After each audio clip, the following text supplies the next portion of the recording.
Vilniečių Seime atstovauja 10 vienmandatininkų. Tai nemaža grupė, galinti nulemti svarbius miestui pokyčius.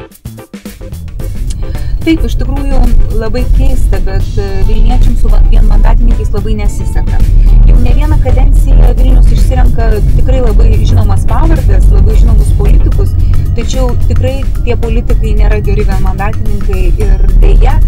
užmiršta išrinkti į Seimą, išrinkti į labai garbingas pozicijas, tapę ministrais, vyriausybės vadovais ar Seimo vadovais, tikrai užmiršta savo apylinkės, apygardos žmonės ir tikrai dėl to labai apmaudu ir tikrai reikia pastebėti, kad vis tik tai šiame Seime ne vieną kartą, kada buvo balsuojama itin aktualiais vilniečiams klausimais, būtent Vilniuje išrinkti Seimo nariai balsavo nenaudingai vilniečiams, tai yra ir kalbant apie gyventojų pajamų mokestį, ir kalbant apie transporto lengvatas.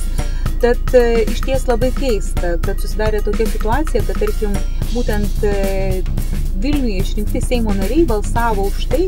kad nepaisant to, kad vilniečiai sumoka daugiausia mokesčių visoje Lietuvoje ir yra miestas donoras, kuris atiduoda kitiems miestams praktiškai 70% šiame mieste sumokėtų mokesčių, Seimo nariai dar balsavo už tai, kad vilniečiai gautų dar mažiau pajamų, tai yra, tarkim, jeigu vidutiniam kauniečiui tenka 829 litai, jeigu vidutiniam klaipėdiečiui tenka 739 litai, tai vienam vilniečiui tenka tik 577 litai, tai yra gerokai mažiau negu kad sumoka vilniečiai ir būtent iš tų pinigų miestas toliau turi gyventi, lopyti gatves, statyti darželius ir tikrai manau, kad tai yra nepaprastai neatsakingas Vilniuje